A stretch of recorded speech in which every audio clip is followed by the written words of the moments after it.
ఏ హిందూ ఆలయంలోనైనా సరే ఊరేగింపు నిమిత్తం మూల విరాట్ను కదిలించరు. అందుకు ఉత్సవ విగ్రహాలు ఉంటాయి.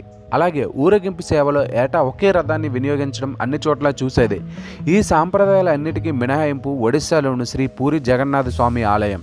బాలభద్ర సుభద్రలతో సహా ఈ ఆలయంలో కొలువైన జగన్నాథుడిని ఏడాదికి ఒకసారి గుడిలో నుంచి బయటకు తీసుకొచ్చి భక్తులకు కనువిందు చేస్తారు.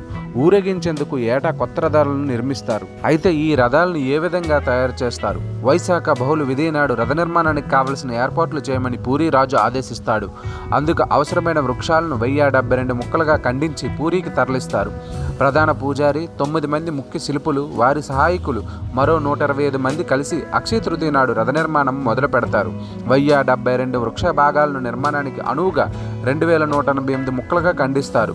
వాటిలో 832 ముక్కల్ని జగన్నాథుడి రథం కోసం, 763 కాండాలను బలరాముడి రథం కోసం, 593 భాగాలు